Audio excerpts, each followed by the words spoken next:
Waalaikumsalam warahmatullahi wabarakatuh. Iya, Abe. Selamat malam, Bang. Itu malam. tak backup sapo. Bom itu. Wai itu tak pakai. Momong disuruh ke sini, disuruh naik ke sini. Dia ngajak PK ujung-ujungnya. Halo, Saudara Yohanes Polos. Ya, Bisa Bang. buka? Iya, bisa buka kameranya. Bentar, Bang. Bentar. Katolik atau Protestan abang ini? Protestan atau Katolik? Saya yang kemarin tuh, Bang.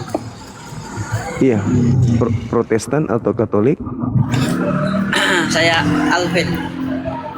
Oh, Advent. Iya, Ya. silakan.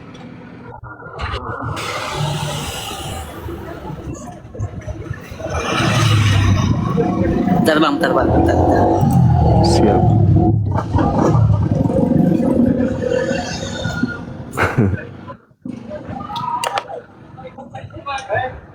Waalaikumsalam warahmatullahi wabarakatuh. Teman-teman yang ada di Papua, semangat terus memantau live kita ya.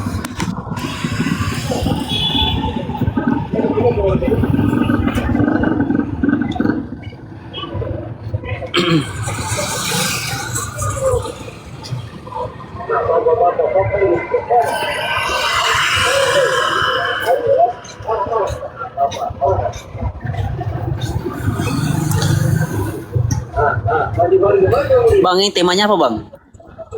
Temanya terkait dengan penyaliban, yang mana Kayafas bernubuat bahwasanya Yesus harus mati untuk bangsa mereka. Yang mau dikaji di sini, apakah Kayafas itu berbicara terkait nubuatan tersebut ilham dari Tuhan atau itu bisikan iblis untuk membunuh Yesus?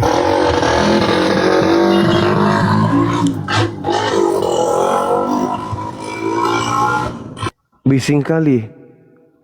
Wah, bisingnya minta ampun.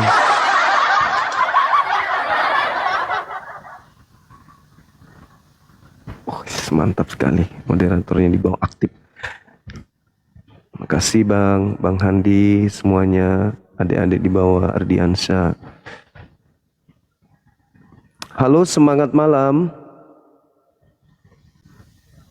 Semangat malam. Saudara. Ya, selamat malam. Iya, dari sekte mana Bang? Selamat malam Pak Suma. Saya agama bukan sekte ya. Saya agama Kristen Protestan Bang Suma. Oke, baik. Silakan kameranya dibuka Bang. Kita diskusi pelan-pelan, kita diskusi ya.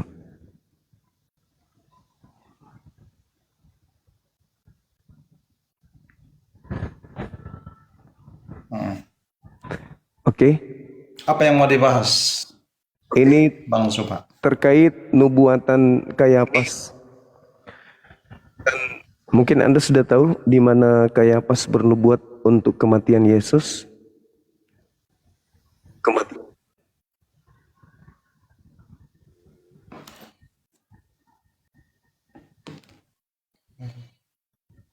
Di Yohanes 11.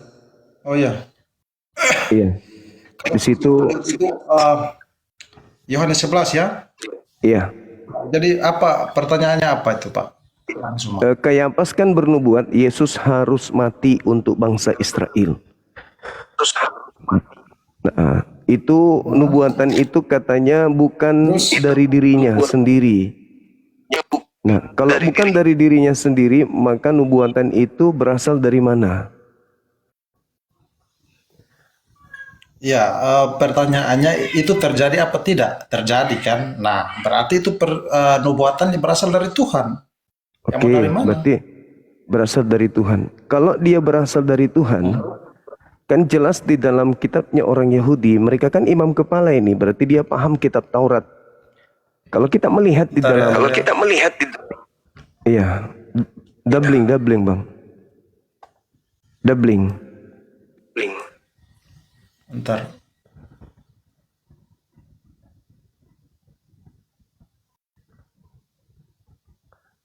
Oke. Udah? Saya sudah bisa lanjutkan?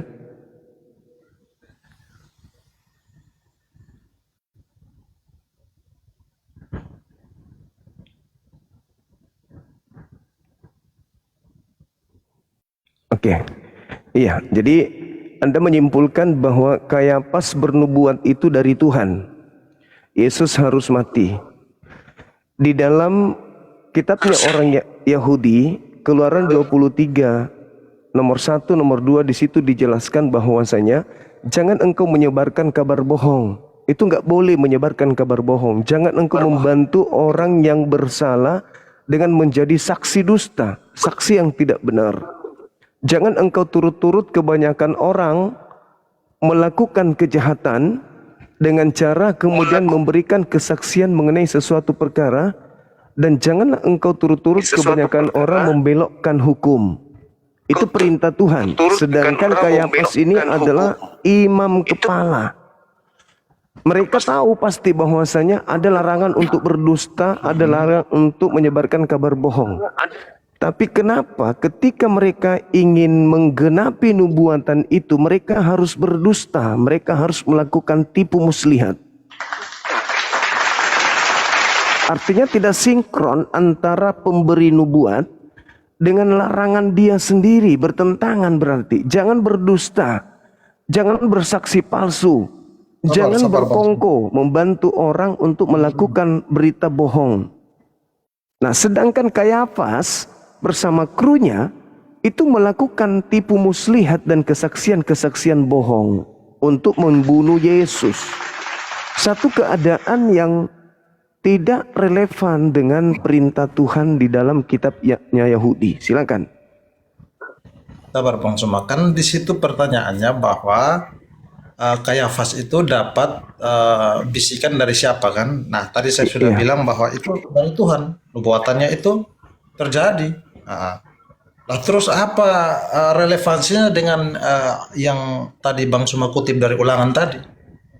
Keluaran. Kalau itu dari Tuhan, kenapa mereka harus berbohong, bersaksi dusta, melakukan tipu muslihat? Kalau itu memang betul dari Tuhan.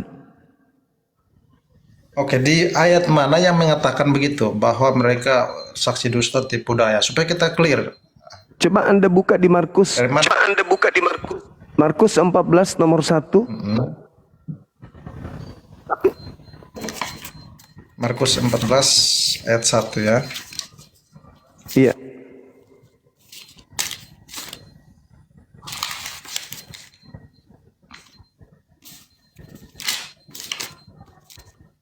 Supaya kita tahu konteksnya. Ini kan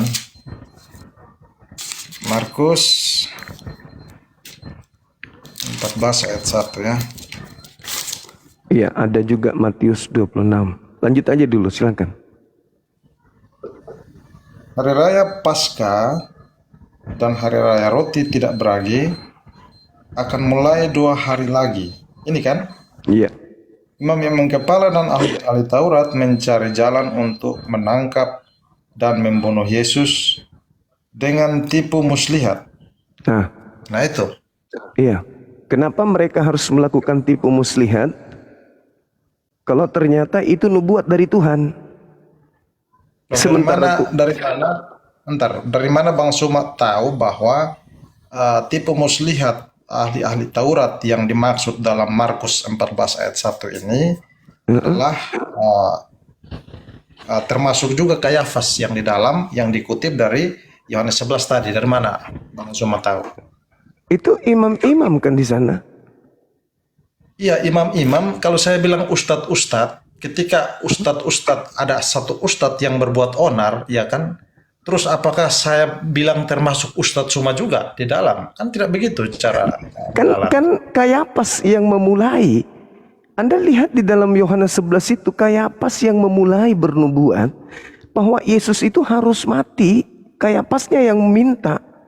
Dia harus mati. Sedangkan di dalam Matius 26, justru dia juga terlibat di sana, melakukan kesaksian terhadap hal yang menghantarkan Yesus kemudian disalibkan.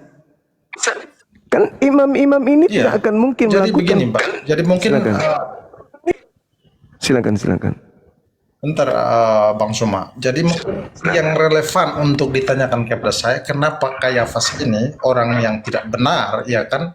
Tapi kenapa kok Tuhan memakai dia untuk menyatakan nubuatan? Nah, itu pertanyaan yang relevan dengan topik yang Abang buat di layar gitu, Bang Suma. Iya, Kalau Abang mengaitkan lagi Kayafas dengan kan banyak ayat, lalu di situ tidak disebutkan bahwa itu Kayafas pun termasuk di dalamnya, ya itu saya pikir tidak relevan. Kayafas Bang Suma. termasuk, Abang, termasuk Kayafas. Matius 26 nomor 3. Jelas sekali Kayafas berunding dengan imam-imam yang lain, dengan ahli Taurat yang lain. Mereka kemudian bersepakat menangkap Yesus dengan tipu muslihat untuk membunuh Yesus. Gitu loh. Coba Anda baca itu. Matius 26 nomor 3 nomor 4 disebutkan di situ. Imam Kayafas berunding untuk menangkap dan membunuh Yesus dengan tipu muslihat. Kalau dia mendapatkan penglihatan dari Nah, justru Tuhan, itu Bang Suma yang saya bilang. Gini Bang Suma, yang saya koreksi tadi bahwa pertanyaan yang relevan tuh sebenarnya di situ Bang Suma, bahwa kenapa Kayafas ini kan orang jahat, ya kenapa kok dia dapat dipakai untuk menyatakan nubuatan, dan nubuatan itu terjadi, dan tadi saya jawab bahwa nubuatan itu berasal dari Tuhan. Nah, itu pertanyaan yang relevan dan saya akan menjawab itu, ya kan? dari Begini, mana Bang Suma. dari mana Anda mengatakan bahwasanya Kayafas itu orang jahat? Ya karena tadi Abang yang menunjukkan ayat-ayat itu kan dia berunding kan? Nah, berarti Tuhan memberikan wahyu kepada orang jahat gitu. Nah, bukan wahyu, di situ nubuatan dibilang kan? Ya, nubuatan itu kan Nah. wahyu ilham. Itu kan ilham. Iya, nubuatan. Jadi tidak serta-merta begini Bang Suma. Orang jahat pun Tuhan bisa pakai itu untuk menyatakan nubuatannya, menyatakan maksudnya. Salah satu contoh dalam perjanjian lama itu kalau Abang lihat dalam Bilangan 22 ayat 4 itu Bileam, Bang Zuma. Bileam itu bukan nabi yang setia, tetapi justru Allah itu membuat ucapannya itu adalah nubuatan yang benar, terjadi sesuai dengan apa yang dia nubuatkan. Nah, dari sini Bang Suma, apa yang kita bisa pelajari yang pertama bahwa di sini menunjukkan bahwa Allah itu Allah berdaulat. Dia bisa pakai apa saja, bahkan musuh dia bisa pakai untuk menyatakan atau menggenapi rencananya. Berarti dengan kata lain Anda menuduh Tuhan bekerja sama dengan orang jahat gitu. Bukan bekerja sama dalam teologi Kristen itu. Lalu Bang apa Suma. itu? Dalam Anda kan- sekali Bang Suma. Saudara Yudas. membaca bagaimana dalil Kayafas berbicara bukan dari dirinya. Anda mengatakan dari Tuhan. Kayafas berbicara dari Tuhan bahwa Yesus harus mati tahun itu juga. Caranya bagaimana? Mereka melakukan tipu muslihat, kesaksian palsu. Apakah enggak bertentangan dengan perintah Tuhan dalam Keluaran 23? Saksi dusta, Bang Suma kesaksian harus palsu. membedakan dulu Bang Suma. Bang Zuma harus membedakan dulu Bang Suma. Tadi saya kasih contoh Yudas itu. Yudas itu kan dia rencananya jahat kan, tapi justru rencana jahatnya itu Tuhan pakai dengan menyatakan atau menggenapi rencana Tuhan untuk kebaikan, penebusan. Ini persis sama. Kayafas itu dia ingin membunuh Yesus demi politik ya, tetapi kita lihat di situ bahwa justru Tuhan pakai ucapannya itu untuk menubuatkan tentang penebusan Kristus yang tadi Abang Suma tanya. Dengan cara tipu daya. Jadi orang yang berbuat tidak baik itu dia tanggung jawab atas apa yang dia buat, tetapi Tuhan bisa pakai itu untuk mendatangkan kebaikan bagi saya, bagi Bang Suma kalau Bang Suma percaya. Gitu. Berarti keselamatan Anda berasal dari orang-orang yang melakukan kejahatan. Oh, logiknya tidak begitu Bang Suma. Loh, bagaimana Logiknya tidak ceritanya? begitu, Bang. Kenapa Anda ingkar? Anda tadi yang mengatakan bahwa Tuhan memakai orang jahat untuk menyelamatkan diri Anda. Berarti orang jahat ini berjasa terhadap Anda. Bang Zuma, orang mereka-rekakan yang jahat, ada ayatnya, ya, tapi Tuhan rubah itu memakai untuk kebaikan banyak orang. Nah, Berarti salah satu contoh tokoh bisa jadi Alkitab itu bisa apa? jadi Yusuf, Bang Zuma. bisa jadi kejahatan itu yang dilakukan oleh orang adalah sebuah kebaikan, gitu maksudnya. Saya kasih contoh saja Bang Zuma. Saya kasih contoh real. Gimana ini? Bahkan saya pakai Bang Zuma sebagai objek. Contoh ya, saya contoh ya, tidak berarti betul ya. Bang Zuma membuat polemik, memelintir ayat-ayat Alkitab, tetapi Tuhan bisa pakai itu Anda untuk yang apa? Untuk memelintir, memacu bukan orang saya. Kristen menggali lebih dalam ke dalam firman Tuhan. Jadi apa Ya, mereka sekarang- rekan yang jahat untuk sekarang menyumat begini, Kristen? sekarang begini. Tuhan pakai itu untuk umat Tuhan itu dipacu untuk menggali, belajar tentang kebenaran Menurut firman saudara, Tuhan. Begitu Bang menurut Zuma saudara, prinsipnya. apa yang dilakukan oleh Imam Kayafas ini, apakah benar di hadapan Tuhan?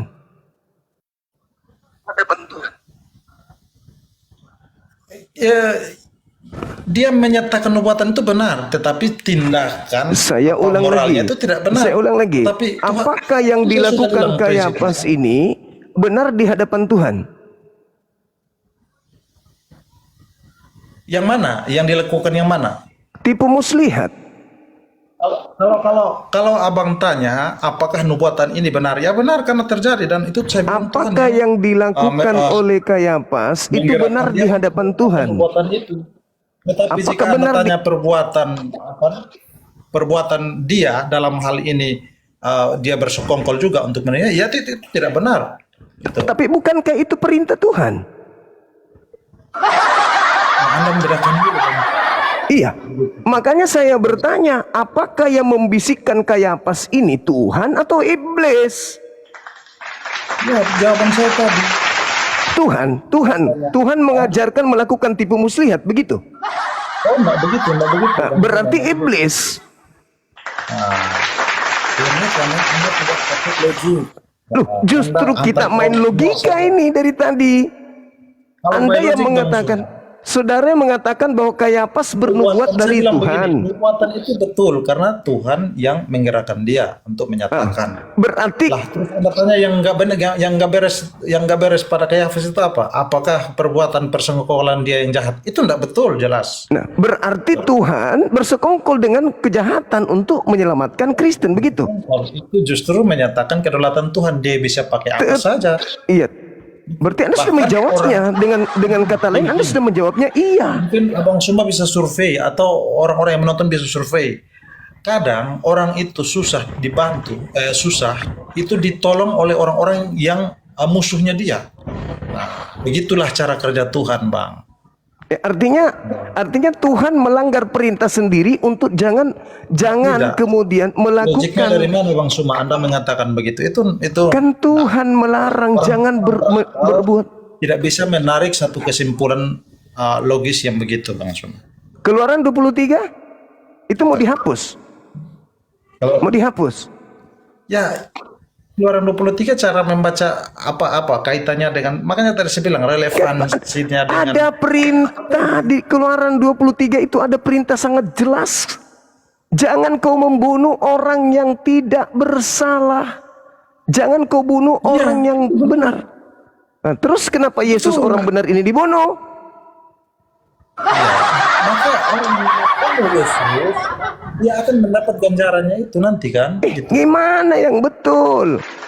Tuhan mengatakan haruslah kau jauhkan Bang dirimu Suma, dari perkara dusta. topik lain saja Bang Suma, saya prihatin ya kalau Bang Suma angkat topik ini mudah dipatahkan Bang Suma. Anda nggak bisa mematahkan topik ternyata.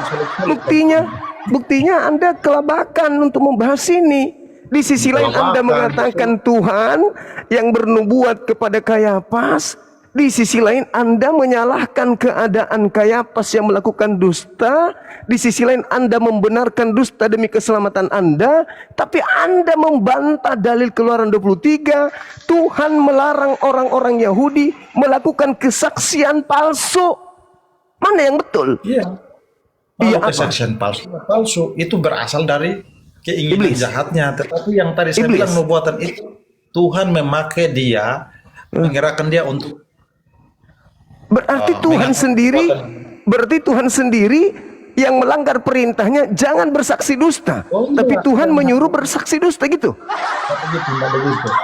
Jadi bagaimana? Dari tadi kita ngobrol, Anda sudah langgar beberapa hukum logika. Kalau saya mau Wih, kulik Anda yang tapi ya melanggar sudah. hukum logika. Tuhan melarang jangan berdusta. Tidak. Sekarang apakah Retorika aja. Tuhan? Sekarang apakah Tuhan melanggar ketika dia mengatakan jangan kau berdusta, tapi dia yang mengajarkan orang berdusta? Ayo, Salah itu. Loh, kok jadi salah? Orang berakal tidak kulit mengalah. Kalau saya menilai yang membisikkan Kayafas membunuh Yesus itu iblis, itu baru betul. Oh tidak. Kalau yang membunuh, ya jelas. Apa? Membunuh apa? Tapi kalau dia Bukankah mereka mengatakan membunuh karena perbuatan kesaksian palsu? Gimana ceritanya? Gini ya, dari tadi itu ayat berapa yang ini? Jadi bedakan dulu Bang Suma, jangan pinter-pinter begitu Bang Suma. Kok jadi saya yang memelintir, saya yang kasih data, saya yang sajikan materi. Anda bilang saya pelintir. Yang memelintir ente, saudara. Ente yang melilit lidah. Tuhan mengatakan Gini. jangan kau berdusta.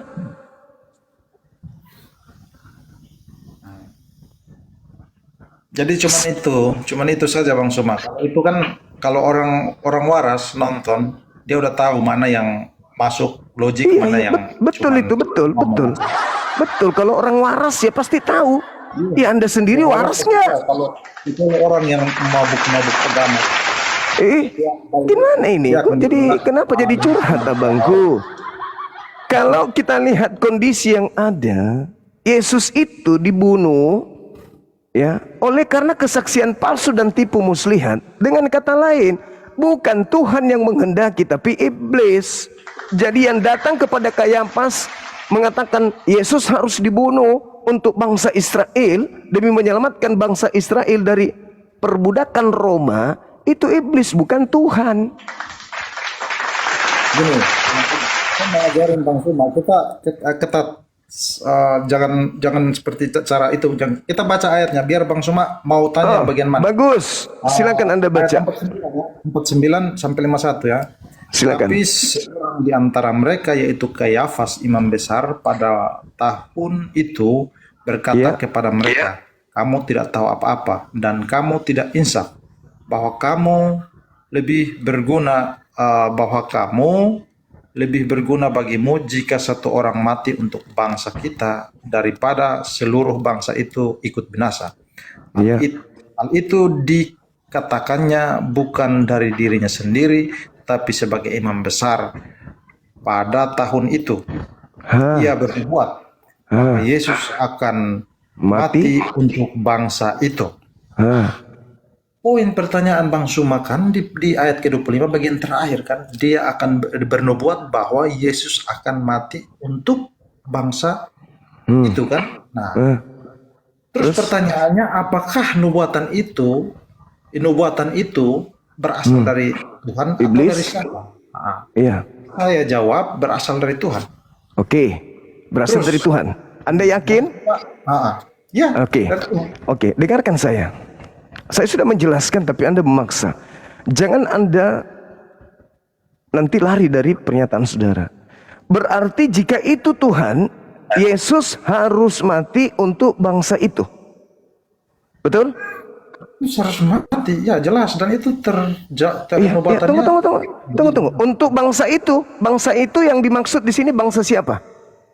Ya bangsa Israel yang. Oke, bangsa Israel ya. Nubuatannya dari Tuhan, Yesus harus mati untuk bangsa Israel ya. Betul? Ya, betul. Tolong tunjukkan nubuatan dari Tuhan melalui Kayafas. Yesus mati untuk orang-orang Kristen, Katolik, Roma, Belanda, Indonesia. Silakan. Baik. Silakan. Roma pasal 9 di situ dikatakan Imam Kayafas yang bernubuat, jangan Paulus. Jangan Anda loncat. Jangan jilat ludah sendiri. Jangan ludah Anda jilat lagi. Ketika Kayapas bernubuat, Anda harus menerima nubuatan itu. Bahwasanya Kayapas bernubuat, Yesus harus mati untuk bangsa Israel. Bukan untuk bangsa Belanda, bukan untuk bangsa Indonesia. Ya silakan Anda baca selanjutnya. Baca selanjutnya dari nubuatan itu. Kitab dari Kejadian. Kenapa larinya kemana-mana? Makanya Ini pemahaman berbicara kita- mengenai nubuat Kayapas. Nubuat Kayapas. Kenapa lari ke Paulus? Kenapa ke Paulus? Ada nubuat Paulus juga. Paulus juga bernubuat gitu. Saya bilang tadi, Alamak. saya bilang bahwa orang Kristen itu membaca Alkitab dari Kejadian sampai Saya tidak peduli. Saya tidak peduli. Sekarang Imam Kayapas bernubuat katanya dari Tuhan. Kenapa sekarang Anda nggak percaya? Ayo. lepas dari Kenapa sekarang Anda tidak percaya? Tadi Anda memaksakan itu Imam Kayapas bernubuat dari Tuhan. Sekarang ketika nubuatannya hanya untuk Bani Israel, kenapa Anda menangis? Mana nubuatan Kayapas? Mana nubuatan Kayapas bahwa Yesus harus mati untuk seluruh bangsa? Mana? Harus mati untuk seluruh. Ada. Ada dari Kayapas nubuatan saya sudah begitu. bilang di Roma. Kenapa jadi Roma, Cahayu? Kenapa larinya ke Roma, Cahayu? Yang menjadi eksekutor, sabar, yang menjadi eksekutor penyaliban itu Kayapas dan krunya. Kenapa jadi Roma Anda bawa? Kenapa iya? Hei saudara, Roma, Paulus mulai menulis itu di tahun 48. Kebanyakan tulisannya ditulis di tahun 52. Masakan Paulus bernubuat duluan terjadi baru bernubuat. Alamak. Saudaraku, jangan memperbodoh Kalau diri. poin ini saya pikir poin ini saya sudah jelaskan. Anda terima apa? Tidak Apa terima? yang Anda jelaskan? Tidak ada yang Anda jelaskan di sini. Anda cuma melakukan penipuan terhadap diri Anda sendiri. Yukhadi'una Allah walladzina amanu wa ma yakhda'una illa anfusahum wa ma yash'urun. Anda hanya menipu diri Anda sendiri, saudaraku.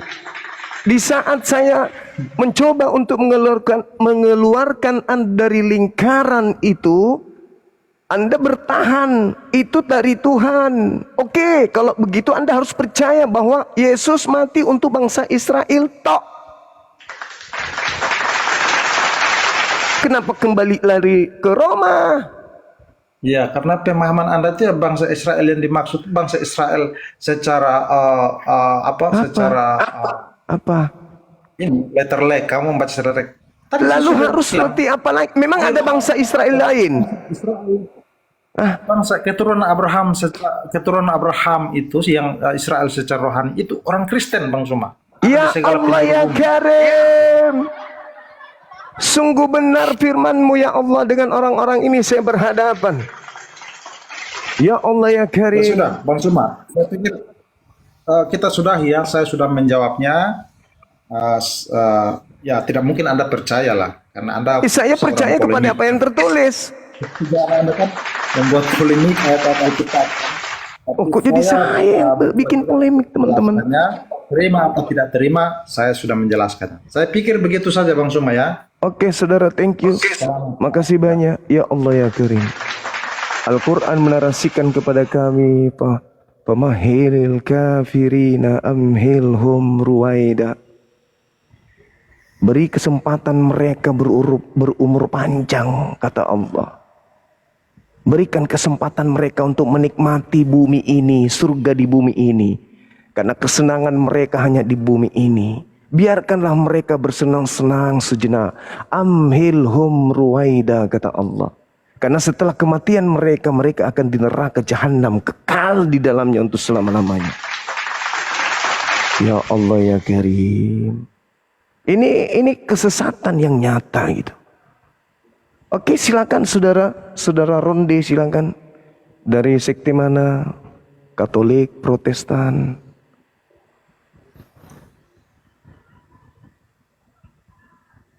Halo? Halo abangku yang pakai jas warna pink, buka kameranya dong. Halo? Halo bang? Hei!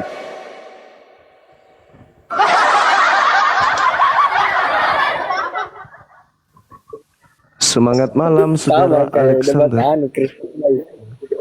Buka kamera abang.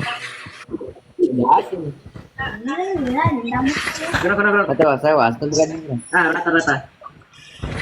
Halo, Alexander. Masolang generasi.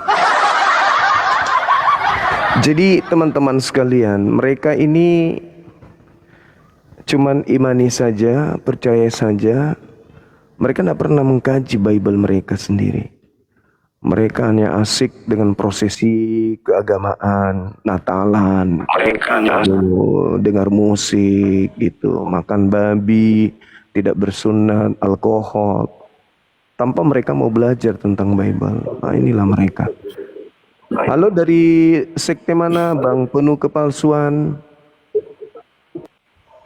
Ya bang, dari agama kita Kristen bang. Oke, saudaraku.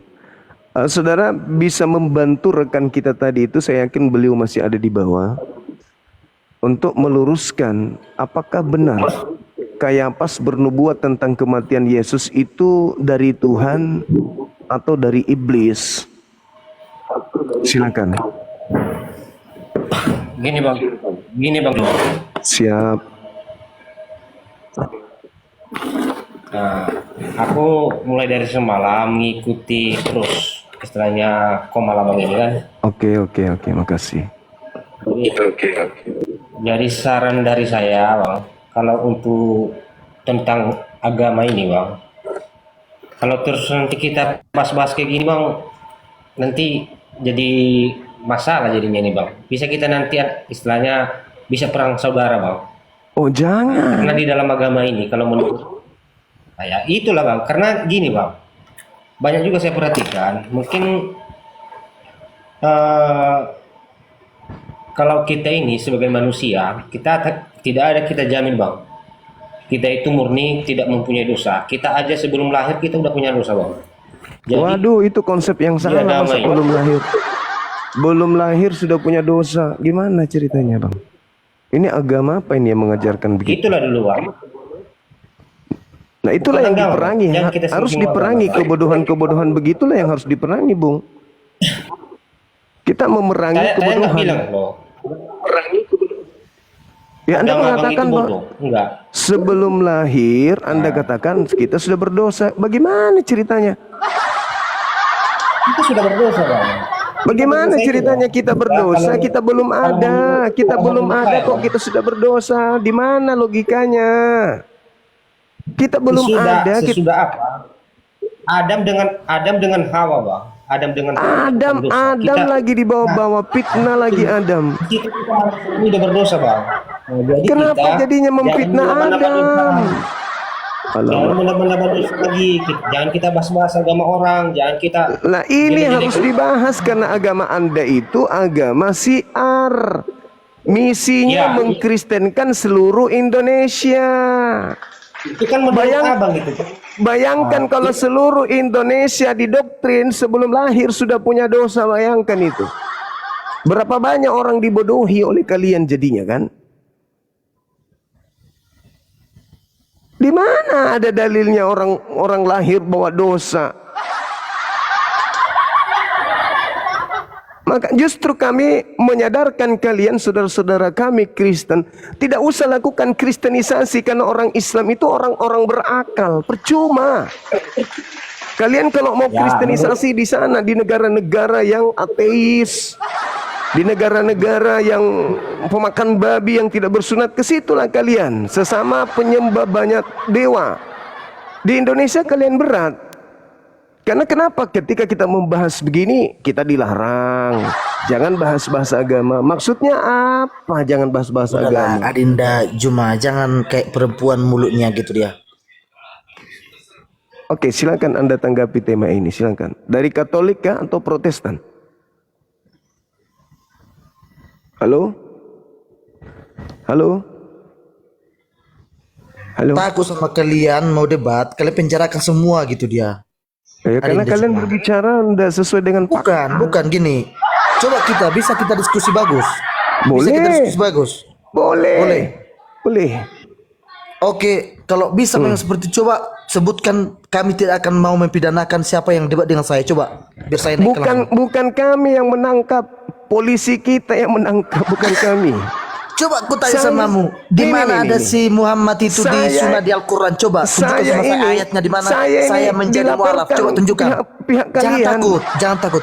Tunjukkan sama saya di mana di Al-Quran bahwasanya Muhammad itu sunnah. Coba tunjukkan ayatnya di Tidak mana. ada. Tidak ada. Terus apa urusannya denganmu? Apa urusannya denganmu? Coba. Apa urusannya? Apa urgensinya dengan agamamu? Coba apa hubungannya coba dengan agamamu itu? Sementara kami membahas tentang penyaliban itu ada hubungannya dengan agama kami. Nabi Muhammad sunat tidak disunat. Dan faktanya kami umatnya bersunat. Ya kalian Yesus disunat, Tuhan kalian disunat, kalian tidak bersunat. Kan sakit jiwa. Halo, semangat malam. Jangan Udah merokok. gelap Bang. Bang Juma di luar.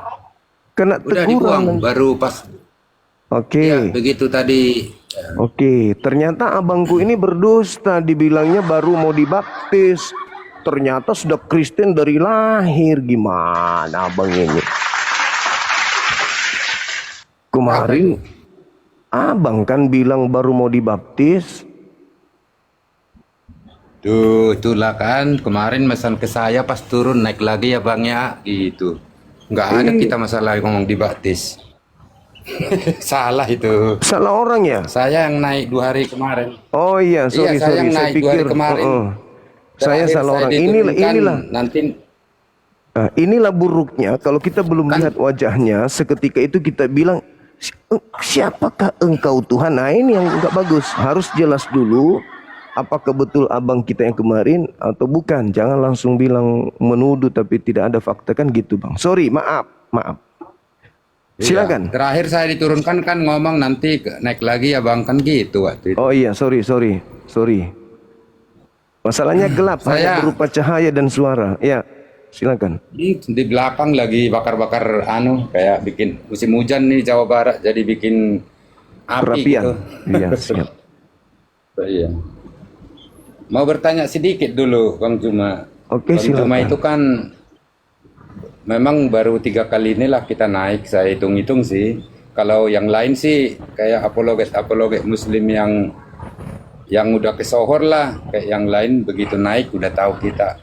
Nah, maksud saya gini, setelah sekian lama Bang Juma membaca Alkitab itu dan mungkin ya memang menghafal bagi Kristen tidak begitu perlu ya, tapi memaknai dengan penuh hikmat. Waduh. Nggak perlu menghafal-hafal gitu loh. Waduh. Iya. Bagaimana caranya Anda memahami kitab Anda kalau Anda tidak menyimpan di dalam kepala? Itu gimana ceritanya, Pak? Coba. Iya, maksudnya menghafal secara letterlet Bang Juma. Kalau Orang menghafal letterlet, itu, Bang, orang menghafal itu apalagi pakai akal, berarti dia menghafalkan kata per kata itu karena dia bisa memaknai. Karena kita bukan burung beo. Burung beo itu bisa berbicara tapi dia nggak tahu apa yang dia ucapkan. Manusia dengan akalnya ketika dia bisa menuturkan perkataan, sama seperti sekarang ini saya berbicara. Saya hafal ucapan saya karena saya memaknai, sudah mengetahui makna daripada pembahasan yang saya lontarkan dari mulut saya. Sementara kalian kalau mau berbicara mengenai akidah kalian, agama kalian, kalian harus cari dulu yang mana. Setelah kalian baca, kalian akal-akalin. Kenapa Jadi, diakal-akalin? ini- Karena memang dari dasarnya tidak memahami, tidak ada di otak. Gini. Gitu loh Bang.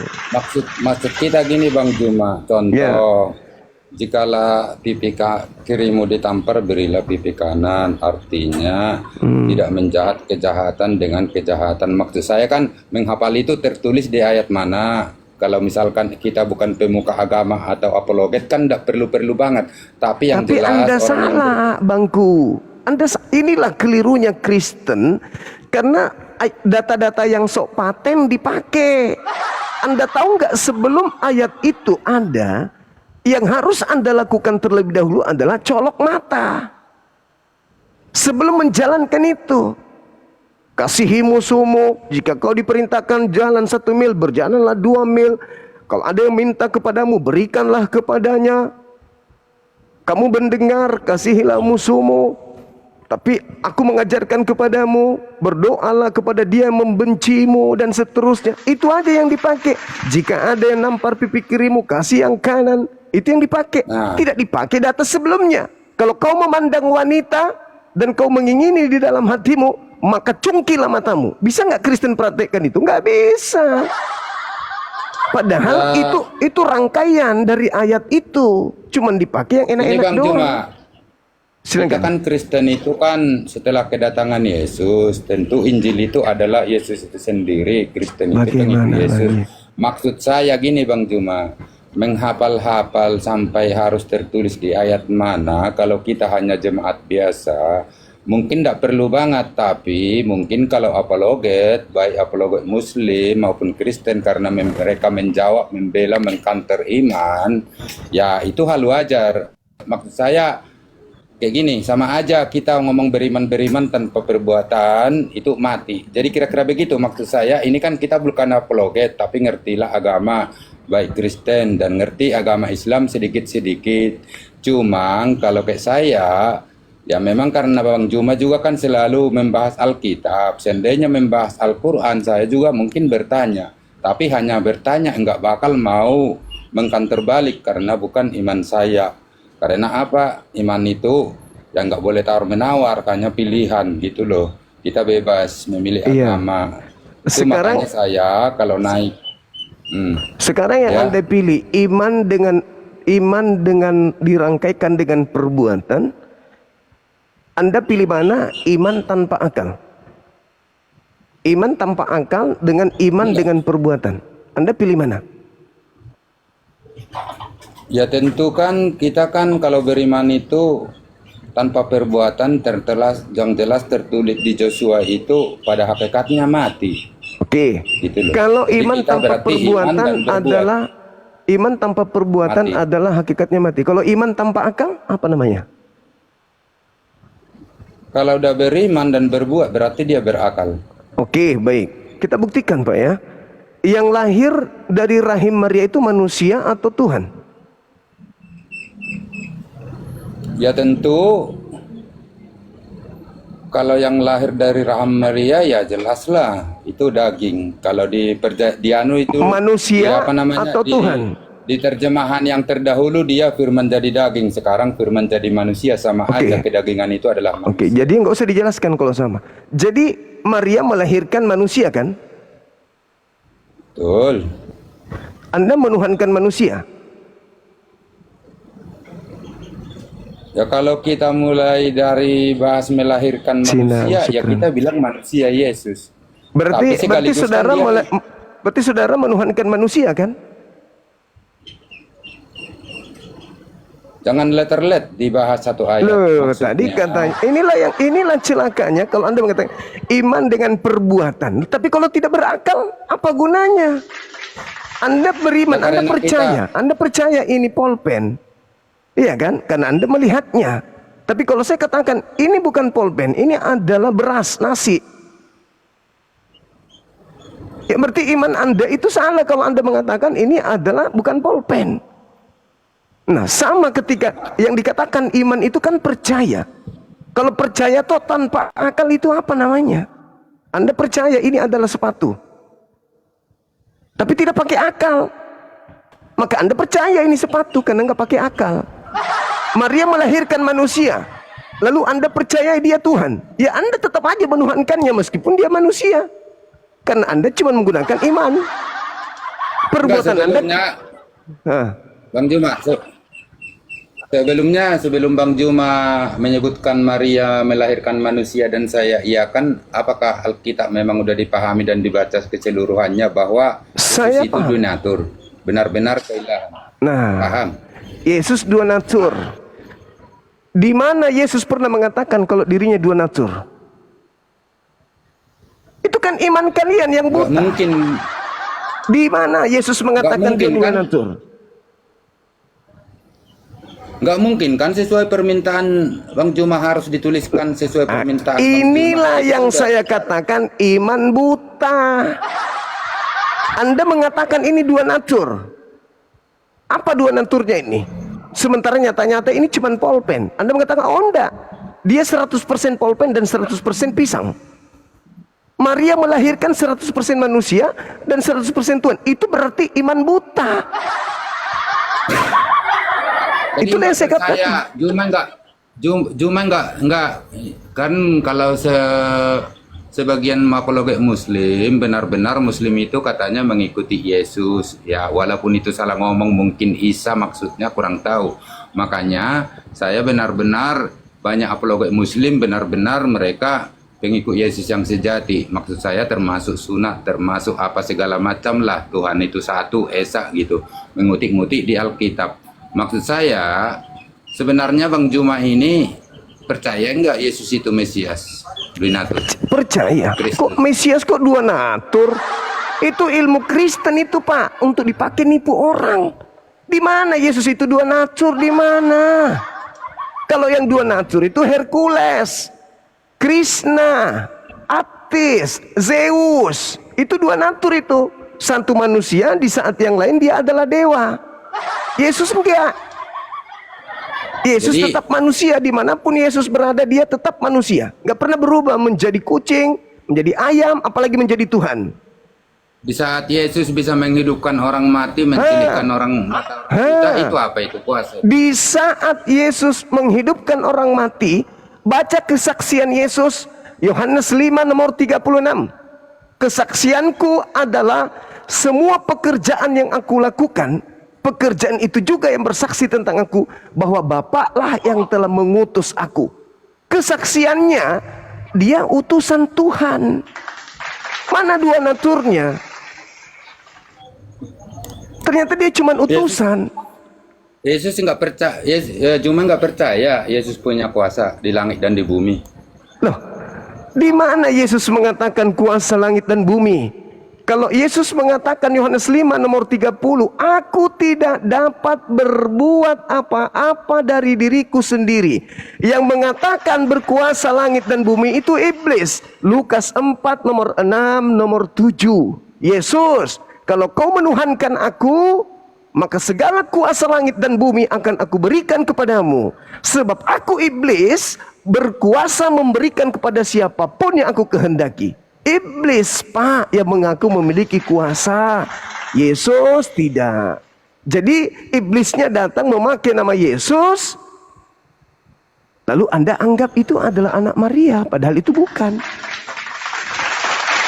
Terus gimana tanggapan Juma tentang perkataan Yesus yang bersama dengan murid-muridnya Filipus itu? Hai, Mungkin Juma nggak usah saya jelaskan, udah tahu mungkin iya. siapa iya. muridnya, ya. Sudah sekian lama engkau bersama aku dengan Filipus, tapi Ya, kenapa betul. kau masih saja blow on? Kau masih saja bertanya, tunjukkanlah Bapa itu. Bukankah aku sudah mengatakan kepadamu terlebih dahulu, Bapa itu tidak bisa dilihat, suaranya pun tidak bisa didengarkan. Kenapa kau masih minta aku tunjukkan? Sesungguhnya siapa yang melihat aku, dia sudah melihat Jangan Bapa. dulu. Siapa yang mendengarkan aku, dia sudah mendengarkan Bapa. Kenapa? Karena aku melakukan segala sesuatu yang dikehendaki Bapa. Karena aku mengucapkan segala sesuatu yang difirmankan Bapa kepadaku. Firman yang kau dengar dari mulutku bukan dari aku, tetapi dari Bapa yang telah mengutus aku. Siapa yang mendengarkan suaraku, sama mendengar suaranya Bapa. Siapa yang melihat pekerjaanku, sama melihat pekerjaan Bapa. Yohanes 3 nomor 34. Sebab Yohanes 4 nomor 34, sebab makananku adalah melakukan segala apa yang Bapa perintahkan kepadaku. Siapa melihat aku, sama melihat Bapa. Jangan lagi kau minta tunjukkan Bapa itu, blow on. Nah, itu kata Yesus. Jangan diplesetkan, nggak ada Saya tidak- bloon-bloonnya itu. Iya, maksudnya kamu kok minta lagi, kan kamu tolol itu namanya. Kau sudah tahu Bapa itu bukan makhluk, kau minta aku tunjukkan. Kau sudah tahu Bapa itu bukan manusia, kau minta aku tunjukkan. Padahal kamu sudah lama sama aku. Kau lihat aku berdoa bersungguh-sungguh. Kau lihat aku sujud kepada Bapa meskipun tak ada. Kalau kau lihat saya, itu sama halnya kau lihat Bapa. Karena saya melakukan segala apa yang diperintahkan Bapa. Kalau kau melihat saya, mendengar saya, sama halnya kau mendengar Bapa. Itu Ya. maksudnya, Pak. Iya, ntar dulu. Kita simpelkan dulu bahasanya. Nah, tadi kan jangan ada bloon-bloonnya lah. Nanti penonton kan dikiranya benar ada kayak gitu. Maksud saya gini, di saat Filipus itu bertanya menunjukkan Bapa itu kepada Yesus, Yesus menjawab, melihat aku telah sama dengan melihat Bapa. Itulah istilahnya, simpelnya, biar gampang dicerna. Berarti nalar kita kalau melihat Bapa di sorga, melihat Yesus sama aja melihat Bapa di sorga. Di nalar kita apa itu? Apakah Yesus itu bukan Allah itu sendiri, firman yang jadi Bukan. manusia? Bukan. Coba Anda baca data nomor Yohanes 7 nomor 28. Kamu memang mengenal aku, tapi kau tidak mengenal Dia yang mengutus aku. Nah, Bapak enggak paham itu? Kau mengenal aku memang dari ujung Ya. rambut sampai ujung kepala, kau mengenalku. Tapi kau tidak mengenal Dia yang mengutus aku. Maksudnya Anda nggak paham. Kalau Anda mengatakan melihat Yesus sama dengan melihat Bapa, berarti membunuh Yesus sama dengan membunuh Bapa gitu. Netein Yesus sama dengan netein Bapa. Menyunat Yesus sama dengan nyunat Bapa gitu. Itu maksudnya. Tadi kan kita udah sepakat Yesus itu manusia, sungguh-sungguh ilahi. Emang Mana yang ilahinya? disunat manusianya? Mana ilahinya? Nggak mungkin dia berani bilang melihat aku sama dengan melihat Bapa di surga. Kalau dia bukan dari Allah itu. Kan sudah Yesus mengatakan itu, kamu mengenal aku. Ini aku lihat Yesus nih, aku kenal Yesus. Tapi Yesus mengatakan, kamu tidak mengenal Dia yang Bapa itu. Berarti ketika aku melihat Yesus, aku tidak melihat Bapa. Yang maksud daripada melihat Dia itu adalah ajarannya. Sebab apa yang kau dengar dari aku, itu bukan dari aku, tetapi dari Bapa yang mengutus aku. Apa yang kau lihat aku mengerjakan? Itu udah benar sekali. Nah, terus? Itu udah benar sekali, utusan benar. Utusan. Raja, iya, di atas segala raja. Kok Utusan, iya. raja apa Nabi, dia, Pak? iya. Jadi RT aja nggak pernah. Raja di atas segala raja. Dulu. Bagaimana Anda mengatakan dia Kan raja sengaja. sementara jadi RT aja? Kagak. Raja itu Daud, Salomo, itu raja. Yesus raja di mana? Di atas segala raja malah. Alamak. King of the king, raja di atas segala Ini raja. Luga Tambunan Guru di juga atas ini segala ternyata. guru, tuan di atas segala tuan. La haula wala quwata illa billah. Iya. Ya sudahlah Bapak, itu iman Bapak. Kan Silakan memang aja. iya. Iya di mana? Masa ada raja dibunuh sama manusia? Apa raja singa? Aneh-aneh aja. Jangan bawa doktrin ke saya, jangan. Ini bukan gereja. King of King, jadi RT aja nggak pernah. Halo, selamat malam. Malam juga. Buka kameranya, Bang. Oh iya, sebentar. Yuk, raja kerajaannya nggak ada, mimpi, raja palsu. Jadi RT aja nggak pernah. Oh, jadi raja, dia seraja lagi ya. Halo, semangat malam. Semangat malam. Iya. Sudah lihat tema saya dari tadi? Sudah. Kayak pas dapat bisikan dari mana? Sampai dia bernubuat Yesus harus mati. Dari Tuhan atau dari iblis? Oh, begini, Bang Zuma. Saya Iya. bacakan dulu lah. Ya.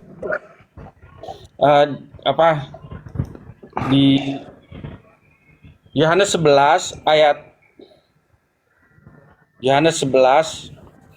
di latar belakang itu Yohanes 11 ayat 40 ya. Yohanes 11 Oh, iya. ayat 45. Oke. 45 -nya. Oke. Iya, ayat 45. Banyak di antara orang Yahudi yang datang melawat Maria dan yang menyaksikan sendiri apa yang telah dibuat Yesus percaya kepadanya. Tetapi ada yang pergi kepada orang-orang Farisi dan menceritakan kepada mereka apa yang telah dibuat Yesus itu. Lalu imam-imam kepala dan orang-orang Farisi memanggil mahkamah agama untuk berkumpul dan mereka berkata, apakah yang harus kita buat sebab orang ini membuat banyak mukjizat? Apabila kita biarkan dia, maka semua orang akan percaya kepadanya dan orang-orang Roma akan datang dan akan merampas tempat suci kita serta bangsa kita.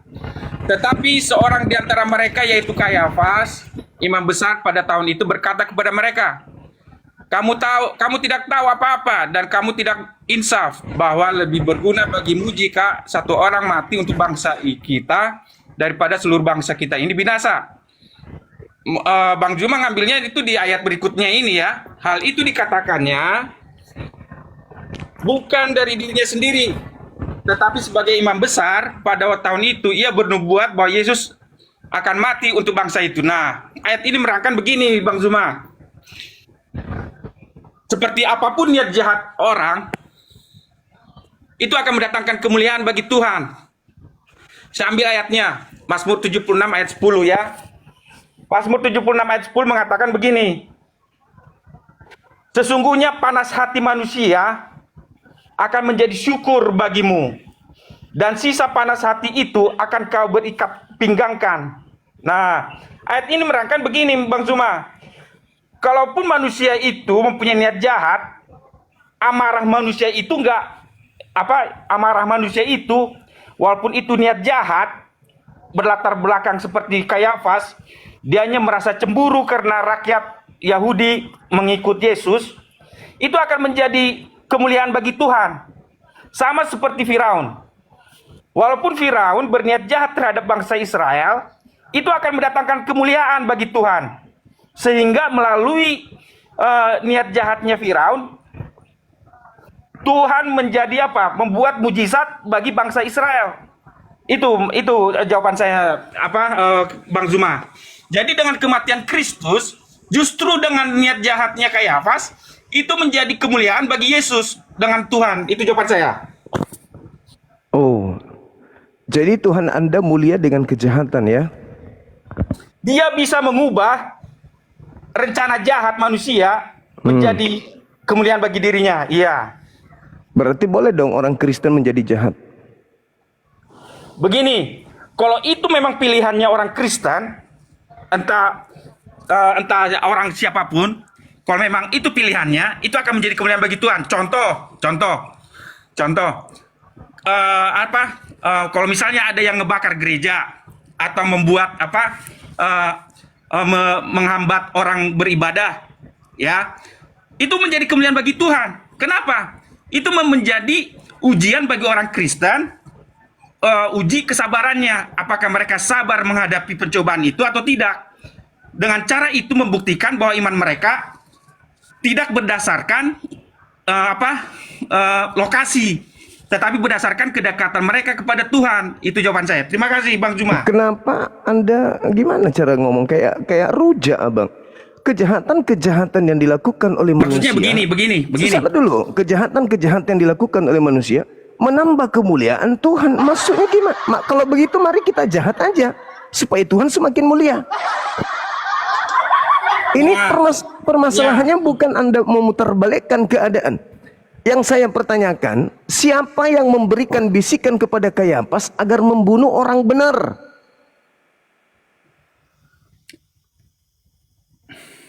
Oh, baik. Siapa yang membisikkan? Otomatis udah Bang Juma udah baca itu di ayat di mana? Di sebentar ya. Di ayat di Yohanes 11 itu. 50 51. Yohanes 11 ayat berapa? 45. 55. Ya. Iya, di ayat 45. 51. Sebentar. Di ayat 45 itu. Banyak di antara orang Yahudi yang datang melawat Maria dan menyaksikan sendiri apa yang telah dibuat Yesus, percaya kepadanya. Atas dasar banyak orang inilah, jumlah orang banyak inilah yang membuat Kayafas menjadi apa? Menjadi merasa terganggu. Akhirnya muncullah apa dalam pikirannya imajinasi ayat di ayat 48. Apabila kita biarkan dia, maka semua orang akan percaya kepadanya dan orang-orang Roma akan datang dan akan merampas tempat suci kita serta bangsa kita. Oke. Yesus diutus oleh Tuhan untuk dipercayai atau agar jangan dipercayai? Yesus diutus untuk dipercayai. Oke. Kenapa pada saat orang banyak percaya, Tuhan malah memberikan bisikan kepada Kayafas untuk membunuh Yesus? Perhatikan baik-baik, Jumat. Perhatikan baik-baik. Apalagi? Perhatikan baik-baik. Tuhan tidak membisikkan, tetapi Kayafas melihat di ayat 45. Banyak bukan, di antara orang-orang sabar. Yahudi. Sebentar. Gantian bicara kita. 49, 50 dan 51 yang Anda baca, jangan 45. Maksud saya begini. Kan dasarnya itu kan di ayat 45. Iya, banyak orang. Kalau semakin banyak orang, berarti kan semakin bagus. Tapi kenapa Tuhan justru membisikkan Kayafas untuk segera membunuh Yesus? Yang membisikkan, perhatikan, yang membisikkannya itu kan bukan Yesus. Perhatikan baik-baik di ayat 45. Iya, saya tidak bilang Yesus maksudku. Kenapa Kayafas? Kenapa Tuhan membisikkan kemudian Kayafas agar membunuh Yesus? Kenapa? Dengarkan, perhatikan baik-baik. Perhatikan baik-baik. Bukan Yesus yang membisikkannya, bukan Tuhan yang membisikkannya. Perhatikan di ayat 45. Bukan Yesus memang maksud saya itu Tuhannya Yahudi. Iya, tapi Yesus bukan kan Tuhannya Tuhannya Yahudi Kristen, yang membisikkannya beda. itu. Zuma, dengarkan baik-baik.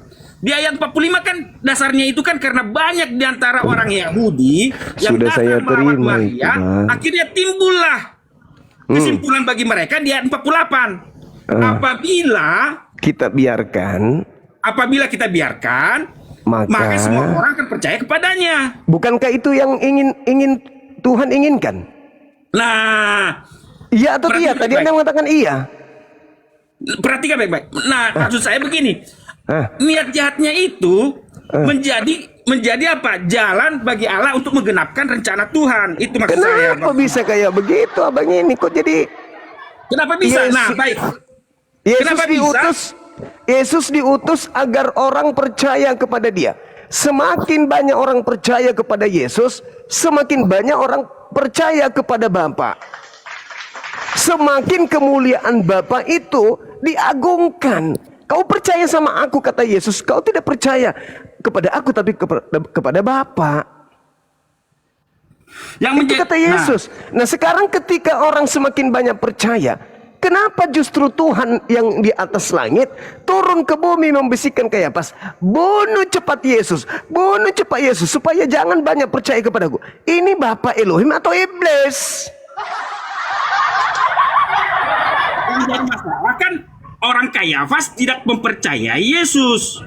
Loh, tapi orang-orang banyak percaya. Nah, orang-orang banyak percaya, tetapi orang Kayafas tidak percaya. Nah, terus kenapa Tuhan membisikkan, Tuhan Elohim membisikkan supaya membunuh Yesus? Padahal Bapa misinya supaya Yesus itu agar dipercaya. Bukan Bapak Elohim yang membisikkannya itu. Lalu siapa? Niat jahatnya Kayafas itu. Ya, kan dia katakan dia berbicara bukan dari dirinya sendiri. Lalu dari siapa? Nah, niat jahatnya itu bisa menjadi apa? Bukan masalah niat jahat dulu. Lalu dari siapa? Dia berbicara seperti itu bahwa Yesus harus mati bukan dari dirinya sendiri, melainkan sebagai imam kepala. Tahun itu dia bernubuat. Lalu dia berbicara dari siapa kalau bukan dari dirinya sendiri? Nah, baik, begini. Ah. Saya ambil analoginya ya. Saya ambil Ah. analoginya ya. Sebentar. Ah. Saya baca Ayub. Saya ambil contoh Ayub 1 ya. Saya ambil contoh. Saya ambil Ayub 1 ya. Yang di Ayub 1 ayat 6. Pada suatu hari datanglah anak-anak Allah menghadap Tuhan, dan di antara mereka datanglah juga iblis. Untuk Maka menguji Tuhan Ayub. pada iblis. Sebentar Bang. Nggak ada hubungannya dengan itu, Bang. Ada. Nanti selesai saya baca. Dari manakah kau? Lalu jawab iblis kepada Tuhan. Dari perjalanan mengelilingi bumi, mengelilingi dan menjelajahi bumi. Lalu Dia minta bertanya, izin mencobai. apakah engkau memperhatikan hambaku Ayub? Sebab tiada seorang pun di bumi seperti dia yang demikian saleh dan jujur, yang takut akan Allah dan menjauhi kejahatan. Lalu jawab iblis kepada Tuhan, apakah dengan tidak mendapatkan apa-apa Ayub takut akan Allah? Bukankah engkau yang membuat pagar sekeliling dia dan rumahnya serta segala yang dimilikinya? Apa yang dikerjakannya makin bertambah di negeri itu. Tetapi perhatikan baik-baik Bang Juma, niat jahatnya iblis. Tetapi ulurkanlah tanganmu dan jamalah segala yang dipunyainya. Ia pasti mengutuki engkau di hadapanmu. Maka firman Tuhan kepada iblis, nah, segala yang punyainya ada dalam kuasamu. Hanya janganlah engkau mengulurkan tanganmu terhadap dirinya. Kemudian pergilah iblis dari hadapan Tuhan. Jadi maksud dari ayat ini dengan Kayafas tadi, seperti apapun pilihan bebas ada di tangan Kayafas. Pilihan bebas ada di tangan iblis. Artinya, kalaupun pilihan bebas itu adalah melanggar perintah Tuhan, itu akan menjadi kemuliaan bagi Tuhan untuk menggenapkan rencananya. Bukan kemuliaan bagi Tuhan. Ini ujian bagi Ayub. Kenapa jadi Tuhan yang mulia? Nah, Astagfirullahaladzim, maksud ya saya, Allah ya Karim. Sekarang apa tujuan Anda mengambil kisah Ayub ini? Anda ingin mendudukkan Yesus sama seperti Ayub? percis seperti kayak gitu. Kalau begitu, Ayub Tuhan juga yang turun untuk menebus dosa. Dalam kapasitas yang berbeda. Ayub Lama pandai-pandainya. dicobai dalam hal kapasitasnya sebagai Oke. Ayub. Saya ikut alur Anda. Jadi sekarang yang membisikkan Kayafas untuk membunuh Yesus ini siapa? Nah, ayat itu yang dalam Yohanes 11 ayat 50. Iblis. Perhatikan. Yang membisikannya itu adalah kondisi politik saat itu. Kondisi politik membisik, gimana ceritanya? Hanya ada dua Ini ayat 45. kandidat. Hanya ada dua, Elohim atau iblis yang membisikkan Yudas. Kok apa pula? Walama. Iblis kerjasama dengan Kayafas atau Elohim kerjasama dengan Kayafas? Sudah jadi. Kalau Elohim yang bekerja sama dengan Kayafas, berarti Elohim tidak menginginkan orang percaya kepada Yesus. Tapi kalau iblis yang membisikkan Kayafas, berarti penyaliban itu adalah kerja dan rekayasa iblis. Anda pilih yang mana? Begini Bang Juma. Gimana? Sama seperti Sama seperti Ayub tadi. Firaun. Sudah. Firaun ya. lagi. Iya. Firaun lagi. Salto lagi ke Firaun. Gak apa-apa. Sama seperti Firaun. Dia menjadi dimunculkan oleh Tuhan untuk kemuliaan Tuhan. Untuk kemuliaan Tuhan. Nah, berarti kalau ada hari ini yang mengaku Tuhan, itu semakin membuat Tuhan mulia gitu.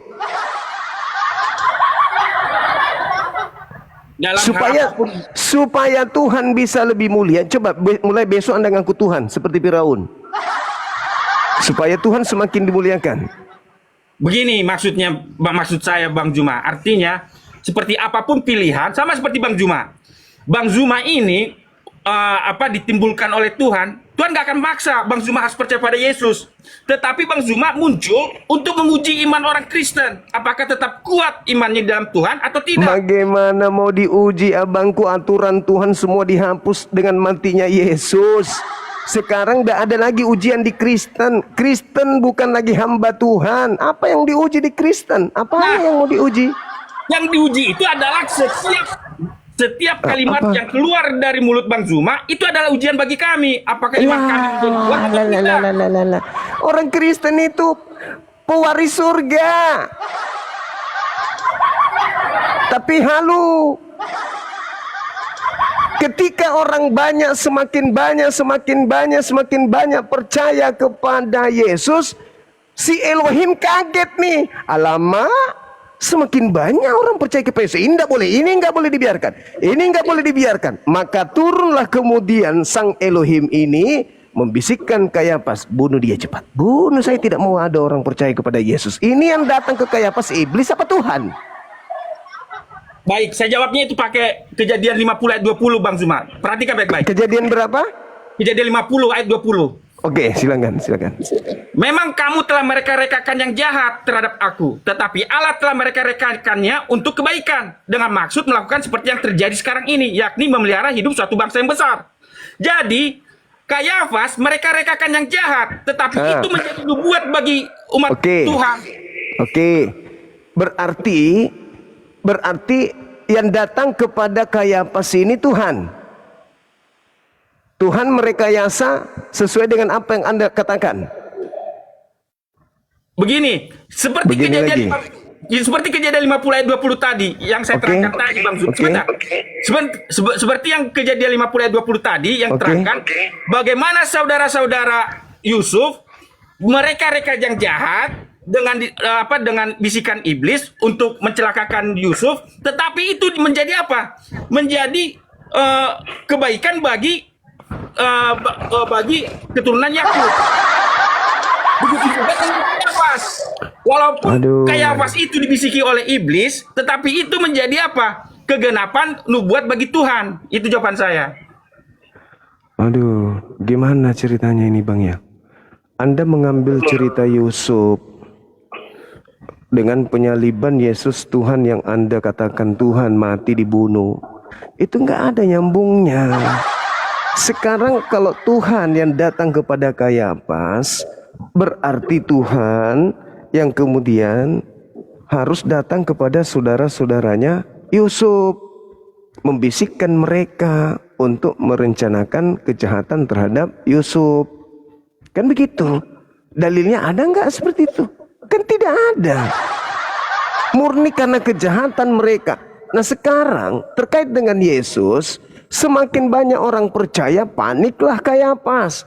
Datanglah kemudian penolongnya membisikkan dia, bunuh saja dia, bunuh nih saja, supaya kamu tidak terganggu negaramu diambil sama orang Roma, bunuh saja. Baik bos. Mulai hari itu Kayafas dan tim bersepakat membunuh Yesus.